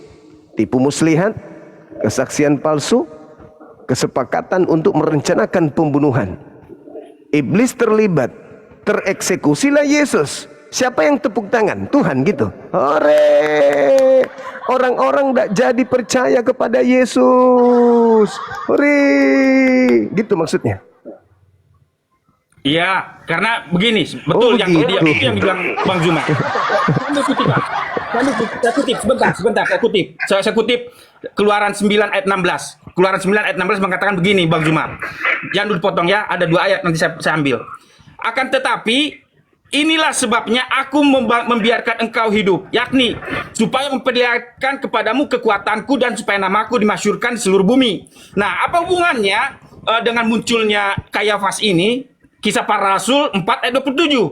Sebab sesungguhnya telah berkumpul di dalam kota ini Herodes, Pontius Pilatus beserta bangsa-bangsa dan suku-suku bangsa Israel melawan Yesus hambamu yang kudus yang engkau urapi, untuk melaksanakan segala sesuatu yang telah engkau tentukan dari semula oleh kuasa dan kehendakmu. Jadi Tuhan menggunakan Kayafas, Tuhan menggunakan ahli Taurat, Tuhan menggunakan semua elemen-elemennya itu untuk melaksanakan kehendak Tuhan. Kehendak Tuhan supaya Yesus mati untuk siapa? Untuk menebus dosa manusia. Saya minta dalilnya. Di mana Tuhan ingin membunuh Yesus, orang benar ini, agar dosa manusia ditebus. Coba. Yesaya 53. Yesaya 53 ayat lebih 10. menyakitkan lagi. Saudara, dengarkan saya. Kalau Anda jeli melihat pernyataan-pernyataan saya, Anda akan sampai kepada poin kebenarannya. Yohanes 3 nomor 16. Begitu besar kasih karunia Tuhan akan dunia ini, sehingga ia menganugerahkan anaknya yang tunggal. Barang siapa yang percaya, maka dia tidak binasa, melainkan memperoleh hidup yang kekal. Kembali ke data tadi, Yohanes 11 nomor 45 yang Anda baca. Mereka melihat orang semakin banyak percaya. Bukankah itu misi Tuhan? Begitu besar kasih karunia Tuhan akan dunia ini. Barang siapa yang percaya kepada anaknya tidak binasa. Di situ sudah semakin banyak orang percaya. Terus kenapa dilenyapkan? Nah, sama seperti begini Bang Zuma. Sama seperti begini.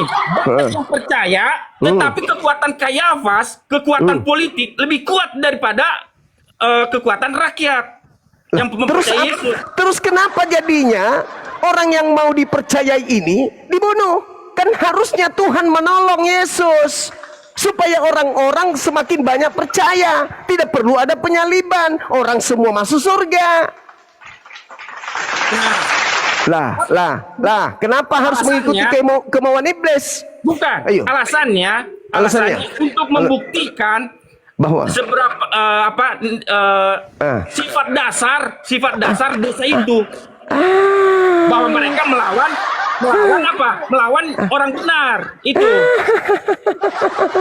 Bapak, begitu besar kasih karunia Tuhan akan bumi ini, sehingga ia menganugerahkan anaknya. Siapa yang percaya? Masuk kembali kepada Yohanes 11.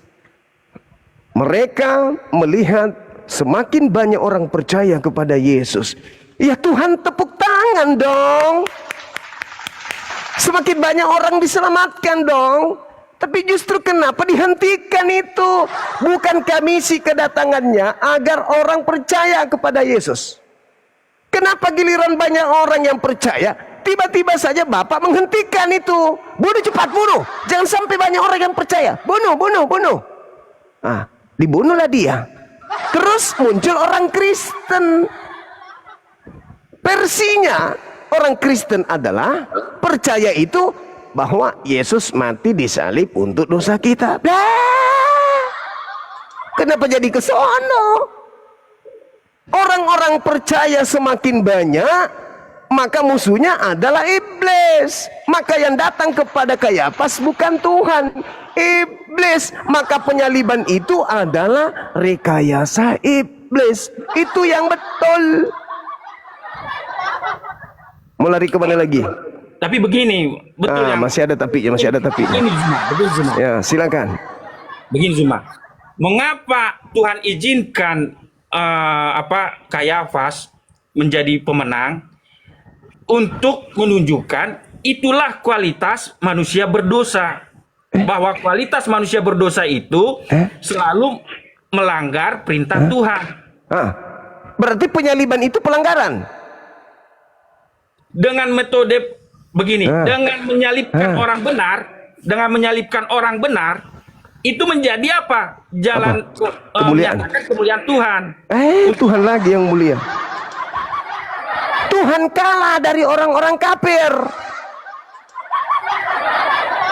Tuhan juga yang berkongko-kongko dengan mereka si kafir ini. Katanya tadi, begitu besar kasih karunia Tuhan akan dunia ini. Oh ya? Sehingga ia menugerahkan anaknya yang tunggal. Oh ya, barang siapa yang percaya kepadanya tidak binasa. Oh ya, melainkan memperoleh hidup yang kekal. Terus, kalau sudah kayak begitu, kenapa lagi dihentikan? Kau sendiri yang menganugerahkan anakmu yang tunggal. Kau sendiri yang perintahkan dibunuh. Apa Tuhan yang tidak koplak? Aduh, Pak Dokter ahli bedah ini gimana ceritanya? Tapi begitulah kesimpulan saya. Ya silakan Anda renungkan, Anda pikirkan apakah konsep agama Anda itu sudah benar. Silakan Anda renungkan. Ya, terima kasih Bang Zuma. Itu yang saya bisa ucapkan. Makasih, thank you saudara. Ya, belajar lagi.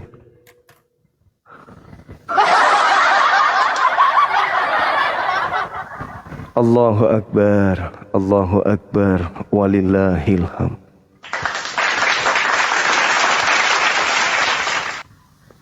Roma 5 nomor 10 ya. Benar nggak? Di mana dosa semakin melimpah, di situ karunia Tuhan semakin bertambah-tambah. Oke, semangat malam saudara Kevin. Halo Bang Juma, kembali lagi ya. Tadi siang kita jumpa, malam ini juga jumpa ya. Oke, silakan buka kameranya Bang. Masih sedikit pengikut gini Bang, kan harus 1000 dia kan harus bisa on cam. Bukan aku yang nggak mau ya Bang. Oke, ya saya serahkan ke moderatornya aja Bang. Kembalikan Izin ya ke moderator. moderator, izin ya. Bukan aku nggak mau on cam, tapi pengikut kan belum 1000 ini. Dari sekte mana ini Abang? Katolik, Protestan kah? Halo, semangat malam. Selamat malam Bang Zuma. Malam juga Bang. Boleh Udah, buka Bang. kamera. Nggak usah didengar orang Kristen dah Bang. Gila.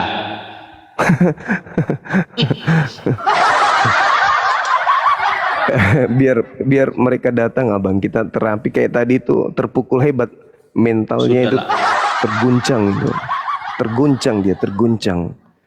Karena Yohanes 3:16, begitu besar kasih karunia Tuhan akan dunia ini sehingga ia menganugerahkan anaknya yang tunggal, barang siapa yang percaya kepadanya tidak binasa melainkan memperoleh hidup yang kekal. Sudah banyak yang percaya, dia malah dibunuh. Atau jangan-jangan Al-Quran yang betul. Al-Quran yang betul kali ya teman-teman. Dalam cerita ini kan, bahwa mereka berupaya untuk membunuh kemudian Nabi Isa alaihissalam. Tapi ternyata dengan makar yang mereka buat, Allah justru membalas makar itu. Saya belum sampai ke sana. Kalau toh kemudian Allah atau Tuhan yang datang kepada Kayafas, itulah makarnya.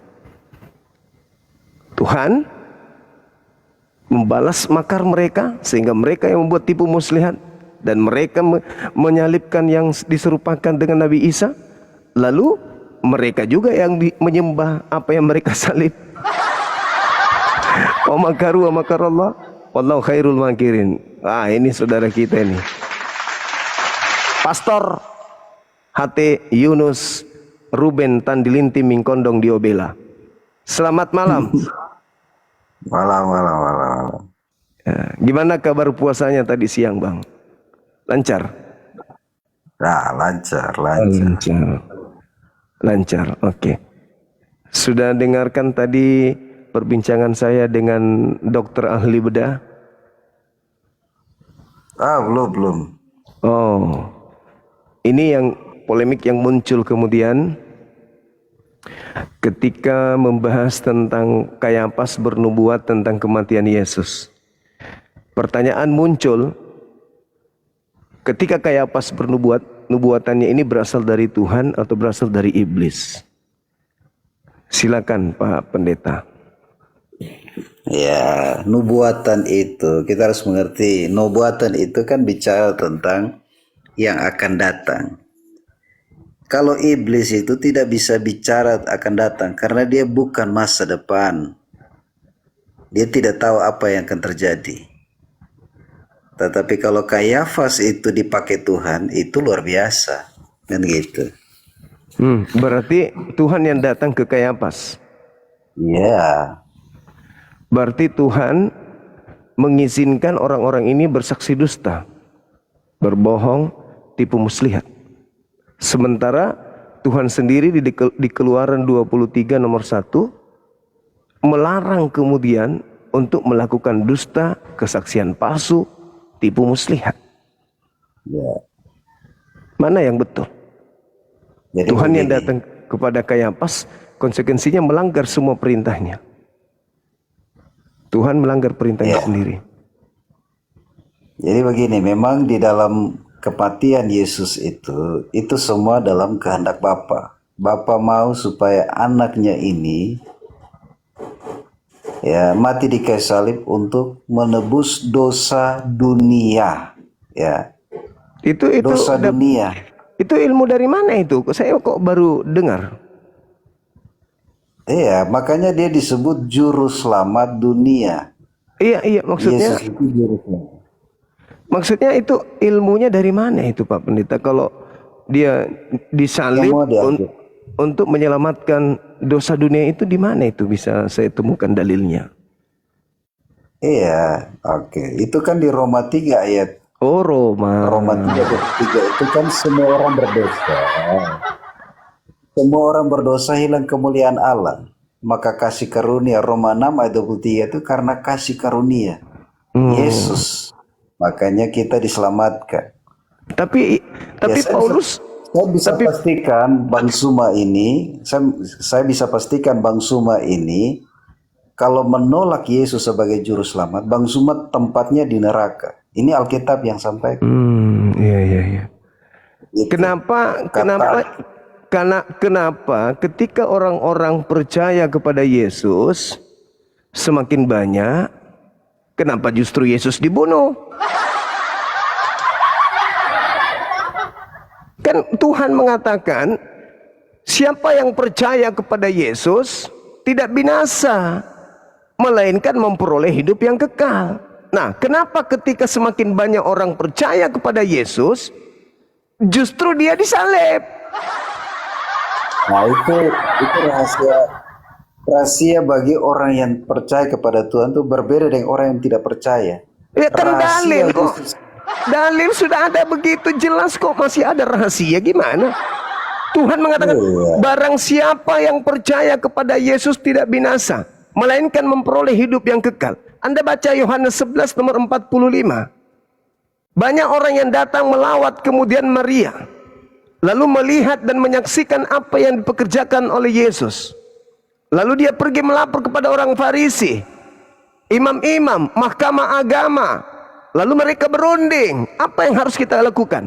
Apabila kita biarkan Yesus, maka akan semakin banyak orang yang percaya kepada Yesus. Ya bagus dong. Maka salah seorang di antara mereka itu Imam Kayafas bernubuat bahwa Yesus harus mati untuk bangsa itu. Nah, nubuatannya ini bukan dari dirinya sendiri, katanya dari Tuhan. Berarti Tuhan ingin menghentikan orang-orang yang percaya kepada Yesus agar orang-orang itu mendapatkan hidup yang kekal. Mana yang betul? Katanya inilah anakku yang kukasihi, kepadanya aku berkenan. Barang siapa percaya tidak binasa. Loh, semakin orang banyak percaya kepada Yesus, harusnya dibiarkan hidup Yesus itu, jangan disalib. Karena dengan percaya dia, dengan percaya Yesus, orang tidak binasa, tapi memperoleh hidup kekal. Namun kenapa dia disalib kalau begitu? Kenapa nggak dibiarkan aja dia melakukan penginjilan dan mujizat supaya semakin banyak orang percaya kepada dia? Kenapa harus pakai acara tumbal-tumbal segala? Dan Roma itu, kitab Roma itu ditulis untuk orang-orang Roma, untuk mendoktrin orang Roma, bukan firman Tuhan untuk kita yang ada di Indonesia. Itu surat Paulus untuk orang Roma tok, untuk percaya bahwa Yesus itu adalah dewa mereka yang turun ke bumi. Siapa yang percaya kepada anakku tidak binasa, melainkan memperoleh hidup yang kekal. Oke, semakin banyak orang percaya kepada Yesus pada saat itu, orang-orang Farisi, mahkamah agama cemburu.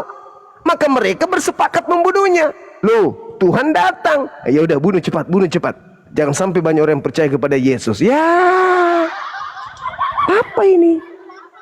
Ayo Pak Pendeta, Anda mengambil cerita-cerita yang tak ada kaitannya dengan tragedi penyaliban Yesus. Itu hanya doktrin. Dengan matinya dia, dengan tumpahnya darahnya, kita diselamatkan. Iya, itu Anda pungut dari tragedi yang terjadi di antara orang Yahudi dengan Yesus. Kalian hanya memakai salib pembunuhan ini sebagai simbol keselamatan kalian. Tapi kalian tidak hadir prosesi keadaan sebagai eksekutor. Kondisi pada saat itu kalian tidak ada. Nah, kembali pertanyaan saya, Bang. Siapa yang datang membisikkan Kayafas untuk membunuh Yesus? Kalau Tuhan, bukankah Yesus sudah banyak yang percaya? Kenapa dihentikan? Tuhan macam apa ini? Menganugerahkan anaknya ketika sudah banyak yang percaya, malah dihentikan, malah disalib. Apa nggak lucu itu? Silakan. Ya. Jadi Yesus dalam kedatangannya sebagai bayi itu sudah dinubuatkan ribuan tahun. Ya. Kematiannya itu sudah dinubuatkan dalam kitab Yesaya. Ya. Dalam kedatangannya ke dunia itu sudah dinubuatkan dari dunia belum ada, belum berbentuk. Dia sudah dinubuatkan sebelum dunia ada. Dia baru menyatakan dirinya pada akhir zaman. Di akhir zaman. Jadi Bang Suma terlambat di dalam mengkonfirmasi tentang kedatangan Yesus. Dan kematiannya sudah dinubuatkan. Begini. Kenapa? Bang Suma pasti kaget dengan berita ini. Oh enggak, Karena apa? justru lucu. Sekarang dengarkan saya. Saya sudah hafal karakter-karakter pendeta pastor di dalam melarikan kondisi.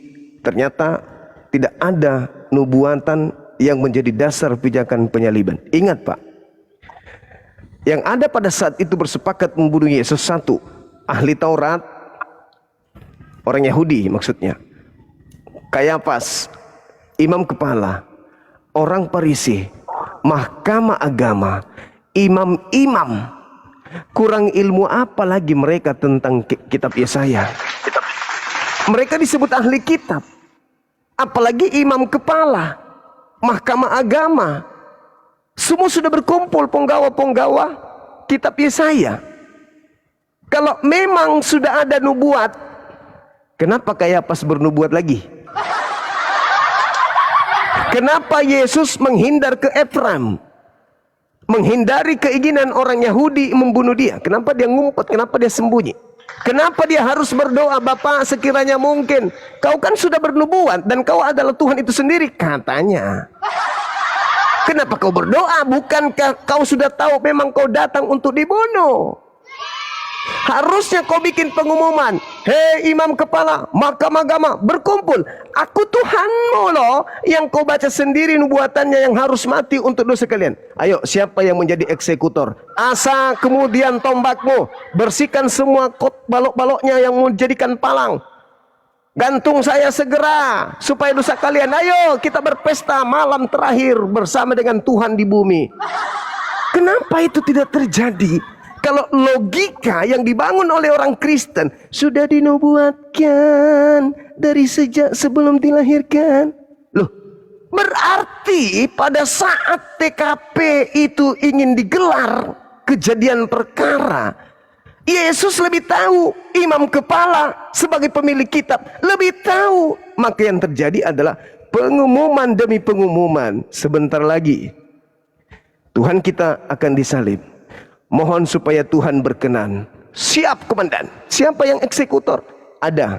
Pilatus memerintahkan semuanya. Imam Kayafas bla bla bla bla. Kenapa harus ada kesaksian palsu? Kenapa harus ada tipu muslihat? Kenapa harus iblis merasuki Yudas? Kenapa harus ada pengkhianatan Yudas? Kenapa harus ada menanggung dosa karena perlakuan membunuh orang benar ini? Kenapa? Bertentangan dengan doktrin gereja 2000 tahun. Sedangkan para pendeta, para pastor setinggi apapun sekolah mereka, tidak ada yang disebut ahli kitab. Karena mereka cuma tahu terjemahan dan terjemahan doang. Masa yang punya kitab tidak paham, malah bikin nubuatan tahun itu juga, malah bersaksi palsu, membuat tipu muslihat demi untuk menggenapi nubuatan. Lah, sedangkan orang Kristen jauh hidupnya dari masa itu, tidak memiliki kitab asli, tidak ada pada kejadian. Pandai-pandai ngomong itu sudah dinubuatkan. Apa dipikir umat Islam itu bodoh apa? Bagaimana Anda bisa menyusun sebuah kerangka berpikir yang justru kerangka berpikir Anda itu justru tidak dihasilkan dari pemikiran yang sehat. Itu gimana ceritanya, Pak? Iya, karena Silakan. begini. Di dalam perjalanan iman atau percaya kepada Alkitab sebagai firman Allah ini, itu membangun iman, ya. Bukan membaca Alkitab ini sebagai koran, bukan. Tetapi membangun iman, itu yang pertama. Nah, iman itu dasar dari segala sesuatu. Nah, Alkitab sudah menjelaskan bahwa orang yang takut akan Tuhan, ya, itu diberi hikmat. Nah, orang tidak takut kepada Tuhan bagaimana? Diberi apa? Ya, kebodohan itu yang terjadi, yang dialami. Nah, inilah yang Anda alami. Inilah yang Anda alami. Kebodohan, lain di data, lain di dalil. Iya, dalilnya mana ada berkata seperti itu. Ini kerangka berpikir Anda itulah yang Anda sampaikan, rangkaian iman buta. Hanya percaya doang. Maaf nih Pak Pendeta, saya bukan merendahkan, tapi kita harus berbicara dengan skala prioritas keilmuan. Logika kita harus berjalan, bukan cuma iman itu, tapi logika harus berjalan. Kenapa? Karena Tuhan memberikan harta paling berharga kepada kita itu, yaitu akal. Maka akallah yang menjadi alat deteksi untuk mengetahui kebenaran itu. Bukan cuma percaya doang dengan menyusun satu rencana-rencana yang tidak sesuai dengan data yang ada. Sekarang coba analisanya bagaimana? Begitu besar kasih karunia Tuhan, dianugerahkanlah anaknya. Siapa yang percaya tidak binasa, melainkan peroleh hidup yang kekal. Orang Farisi kaget, kagum melihat Yesus semakin banyak orang percaya. Ya bagus dong. Justru sebagaimana nubuatan yang ada tentang Yesus. Amsal 21:18, Amsal 11:6-8. Banyak lagi kitab Mazmur, Torah, jangan kau membunuh orang benar, Amsal dan seterusnya. Harusnya pada saat Yesus terancam untuk dibunuh, Tuhan melindunginya. Bukan justru datang membisiki Yudas, membisiki imam kepala dan seterusnya. Bunuh cepat. Jangan sampai banyak orang yang percaya kepada dia, nanti neraka saya kosong. Begitu maksudnya. Habis itu diramu. Penyaliban yang membatalkan orang-orang semakin banyak percaya itu justru menyelamatkan orang di luar Yahudi. Kan aneh. Sementara Yesus berkata, aku diutus kepada domba yang sesat dari umat Israel. Kepada umat Israel aku berkata, waspadalah kepada penyesat iblis, Planos, yang datang kepadamu memakai nama aku dan berkata, akulah Kristus. Mereka akan menyesatkan banyak orang. Apakah Pak Pendeta sadar atau tidak sadar, atau mulai curiga bahwa orang banyak yang memakai nama Yesus di luar Bani Israel untuk menyesatkan banyak orang itu salah satunya adalah Bapak? Hah? Bapak nggak sampai kepikiran ke sana? Tidak. Kalau Yesus tidak mati, tidak ada yang selamat. Kita buktikan. Anda baca Matius 21 nomor 31. Lebih duluan pemungut cukai dan para pesundal masuk surga. Karena apa? Karena percaya kepada Yohanes Pembaptis. Kata siapa? Kata Yesus. Elia terangkat ke surga. Belum ada Yesus. Ayo Pak, kembali saya mengatakan, bukankah Bapak adalah salah satu penyesat yang menyesatkan banyak orang dengan memakai nama Yesus? Tidak, karena Yesus tidak pernah untuk menyesatkan. Bukan Yesus, Yesus Anda. itu menyelamatkan dan untuk hidup kekal. Di bawah kolong langit ini hanya ada nama Yesus yang dapat menyelamatkan umatnya dari dosa. Yesus Tidak yang ada mana? nama lain. Yesus yang mana? Yesus Kristus, ya. Yesus Kristus yang tidak diurapi itu. Emangnya Kristus ada berapa? Mesias ada berapa? Ada Kristus yang tidak diurapi yang datang kepada Paulus. Yesus yang tidak diurapi tapi mengaku diurapi itu Yesus Kristus palsu. Anda baca Galatia 1 nomor 11, 12. Rasul Paulus yang diutus menjadi rasul bukan oleh manusia tetapi oleh Yesus Kristus. Yesus Kristus bukan manusia katanya. Berarti Kristus palsu. Saudara-saudaraku, aku menegaskan kepadamu, aku menerima Injil bukan dari manusia. Bukan manusia mengajari aku Injil, tetapi Yesus Kristus. Lah, berarti Yesus Kristus yang bukan manusia, Kristus yang tidak diurapi, berarti Kristus palsu yang datang kepada Paulus.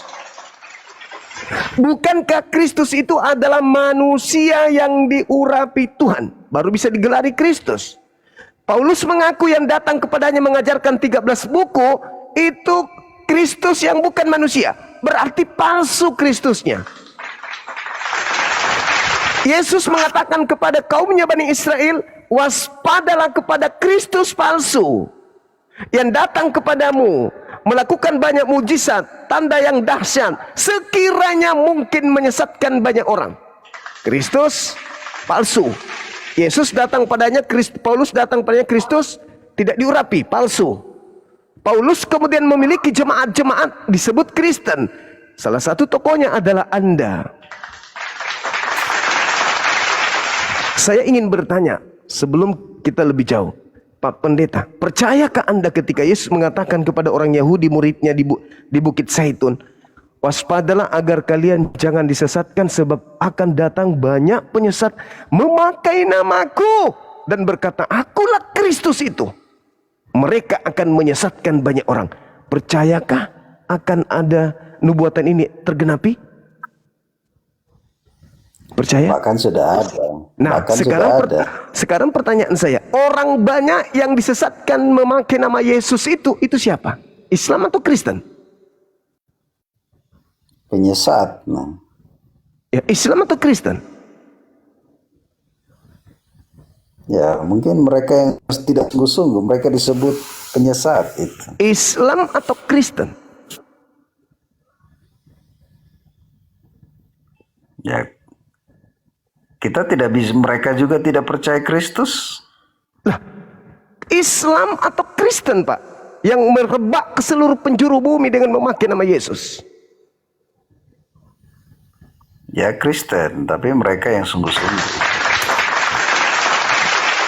Oke, saya kira cukup, Pak Pendeta. Bapak istirahat dulu. Terima kasih. Terima kasih, Ya. Pendeta Yunus, saudaraku yang baik hati. Thank you. Selamat semangat istirahat.